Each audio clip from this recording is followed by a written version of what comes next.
No, that never crossed my mind. I mean, he's my son. I love him. It doesn't matter. That he's more important than anything that could. He didn't listen to my warning. That was the very first sentence Billy Crystal said publicly, just 2 days after the legendary When Harry Met Sally. Director Rob Reiner and his wife, Michelle Singer Reiner, were found deceased in their Los Angeles home. What Billy Crystal shared next revealed a very different side behind the Hollywood spotlight. Not long before the tragedy, Rob had confided in him about serious family tensions, from disputes involving finances and estate matters to words spoken in moments of anger that went beyond limits, leaving Rob deeply worried that the situation was gradually slipping out of control.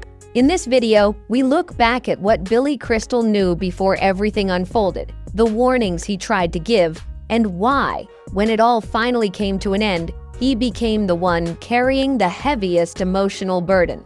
And if Rob Reiner was ever a part of your cinematic memories, please leave a heart in the comments to honor the legacy he left behind.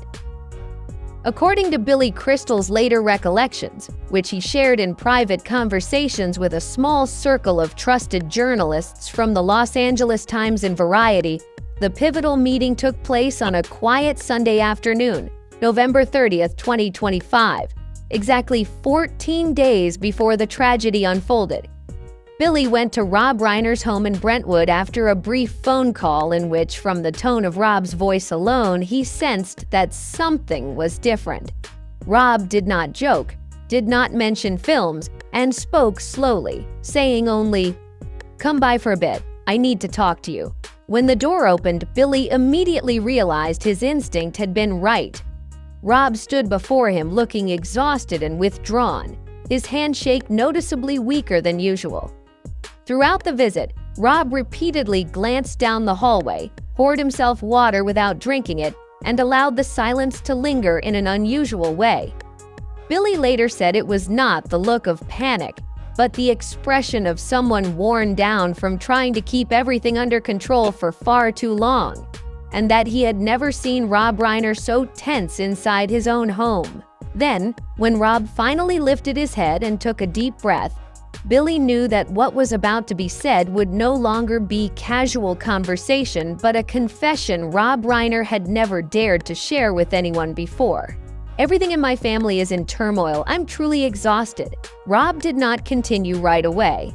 He paused, lowered his head, and clasped his hands tightly together, as if trying to keep his emotions from spilling out too quickly. When he resumed, his voice was slower, quieter, and carried a fatigue he could no longer hide. Rob said he had spent a long time trying to believe that things would eventually settle on their own. That if he were patient enough, calm enough, loving enough, the tensions within the family would gradually ease. He admitted that this belief, the belief of a father who always wants to protect his child at any cost, had led him to repeatedly choose endurance, delay, and avoidance, even as the problems grew more serious over time. According to Rob, he kept telling himself that his love could hold everything together, that as long as he didn't let go or push his son away, things would never go too far. But with time, he realized that he was no longer resolving anything, only prolonging a state of instability and forcing everyone to live within it. He described evenings in the Brentwood house when no arguments took place, yet the atmosphere was so heavy that no one dared to speak first. That silence, Rob said, was more frightening than words spoken in moments of anger, because it kept him in a constant state of tension, waiting, unsure of what might happen next.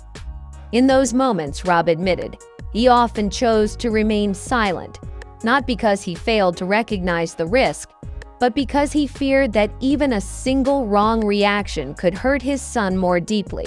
Rob acknowledged that Michelle had endured much of this alongside him.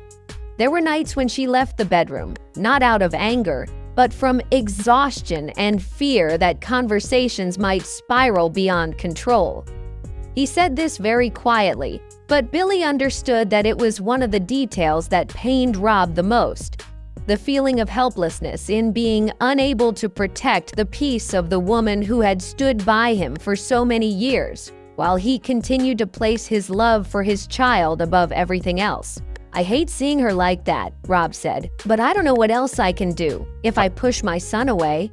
Rob admitted that he had grown accustomed to being the one in the middle. Throughout his life, he had always tried to soothe, balance, and prevent situations from escalating. For him, this was not just instinct, but a responsibility he placed upon himself, the responsibility of a husband, a father, and the foundation of his family. He acknowledged that his love for his son had kept him in that role far longer than he could personally endure. But that very role, Rob said, had left him drained. He explained that he always felt the need to appear steady, to make everything look normal, even as he began to doubt his own ability to keep things under control.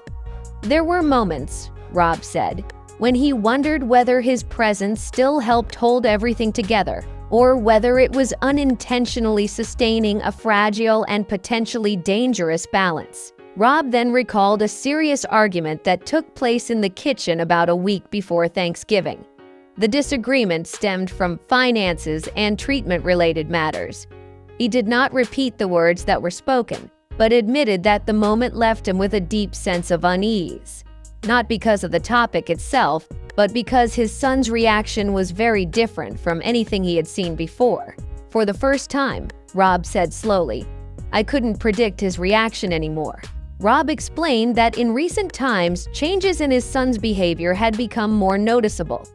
Irritability no longer appeared only during moments of pressure, but could surface over very small matters. These unexpected responses made Rob realize that his love and patience, things that had once helped the family through many difficult periods, might no longer be enough to keep everything within safe boundaries. "I kept thinking that if I didn't let go," Rob said, his voice so quiet it was almost a whisper, "then nothing would fall apart." Rob admitted that he had always been afraid to make firm decisions, fearing that one wrong step at the wrong moment could cause everything to spiral completely out of control. He spoke of nights when he could not sleep, sitting in the darkness and wondering what he might have missed, and when the family's problems had stopped being something that time and patience alone could resolve. He acknowledged that what frightened him most was not what had already happened, but the fact that he was no longer sure he could prevent what might come next. At times, Rob said, he wondered whether his love was helping his son remain steady or whether it was unintentionally prolonging a cycle that no one dared to break. "I kept thinking that if I didn't let go," Rob repeated softly, "then nothing would fall apart." Billy listened to everything in silence. He understood that this was not a momentary complaint, but the confession of a father who had loved his child so deeply that he had lost sight of where the line between protection and indulgence had quietly disappeared. To Billy, the most striking thing in Rob's words was not anger, but fear, and the helplessness of someone standing at the limits of what his love could bear. When Rob finished speaking, the room fell silent again. This time, however, the silence was no longer vague. It carried a very specific, very close sense of unease, as though something had been named yet not fully spoken. Rob lifted his head and looked at Billy longer than before. His eyes no longer avoided contact, but held a clear, direct concern. In that moment, Billy realized that Rob was still holding back one final thought, the thing that frightened him most, and the one he had been circling around since the very beginning of the conversation. Rob admitted to Billy that in recent months, Nick had not only relapsed more seriously, but had also begun making requests that genuinely frightened him. According to Rob, Nick had repeatedly asked him to draft a will early and begin distributing assets in advance, for reasons Rob found impossible to accept. "It wasn't just asking once," Rob said slowly. "He kept bringing it up, over and over, as if it were something that was simply supposed to happen." Rob explained that Nick never mentioned a specific amount, but what he demanded involved the entire family estate, including financial control and how shares would be allocated.